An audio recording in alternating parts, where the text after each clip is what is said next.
47,400 feet. That is the exact distance separating two men from a gray, utterly dead wasteland of dust and shadow. They are strapped inside a spacecraft so unbelievably thin, you could literally puncture its outer skin with a standard screwdriver.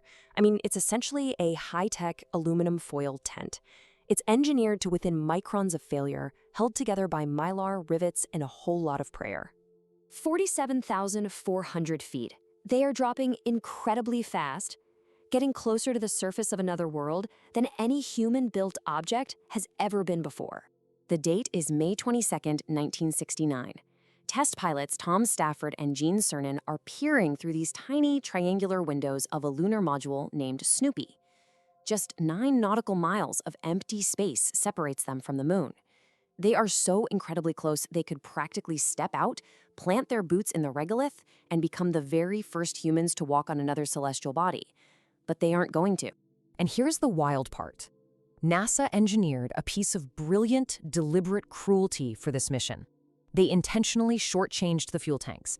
They rationed the propellant so precisely that even if these highly aggressive, ambitious test pilots decided to go rogue, ignore Houston, and make a break for the surface, they physically couldn't make it back. NASA literally denied them the fuel to finish the job, purely so they wouldn't be tempted to steal the prize. You have to understand the intense discipline required here. Think of Apollo 10 as a $10 billion rocket-powered dress rehearsal. NASA didn't need glory right now. They needed a perfectly clean report card. This flight was the everything but the landing pass. They had to test every single deep space maneuver short of actual touchdown. Because if Snoopy fails here, Apollo 11 dies here too. Snoopy faced one absolutely critical test to get home. Stafford and Cernan had to jettison the heavy lower descent stage, fire the ascent rocket, and climb back up 60 miles to rendezvous with John Young, who was orbiting above them in the command module, Charlie Brown.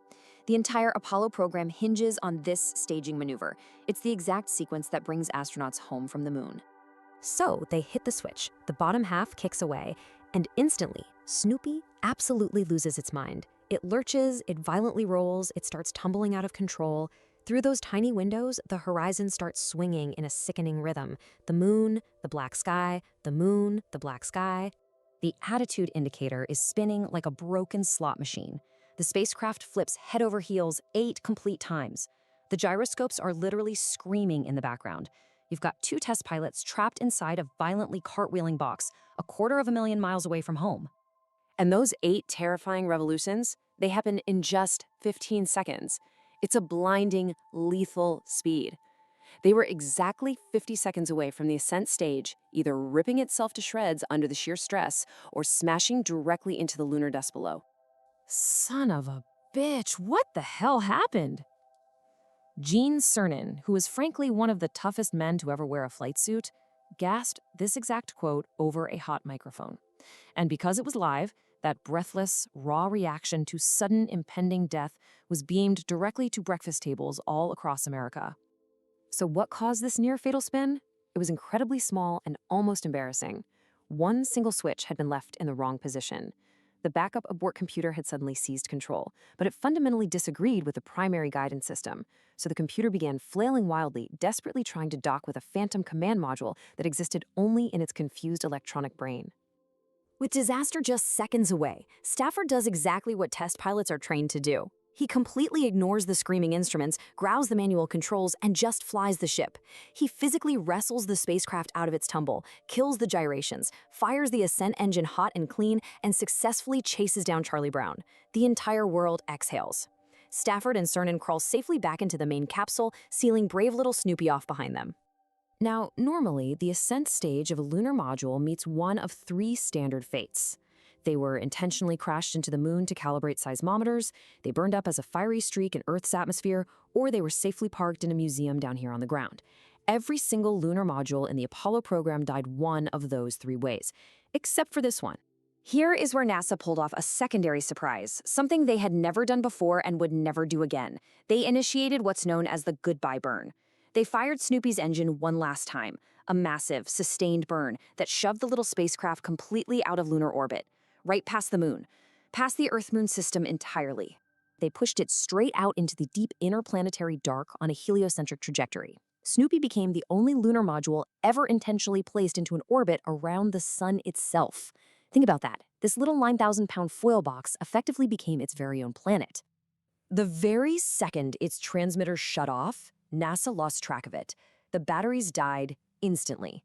For 50 years, the laws of physics dictated it was out there somewhere, drifting through a volume of space so unimaginably vast that finding it was like looking for a single floating peanut shell in the Pacific Ocean, using a ship-mounted telescope.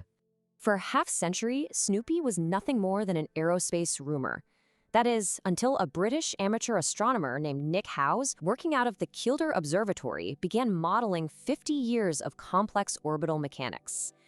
He factored in every tiny gravitational nudge from every planet, every microscopic shove from sunlight pressing against Snoopy's aluminum skin.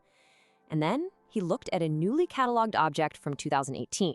Robotic telescopes in the Arizona mountains had tracked a faint, extremely fast-moving point of light.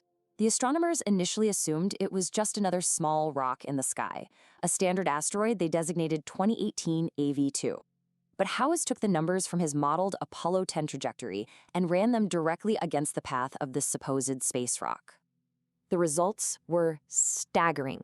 The lines matched, the orbital period lined up perfectly, the orbital plane, the eccentricity, even the brightness of the object, which perfectly accounted for polished aluminum rather than a dull carbonaceous asteroid.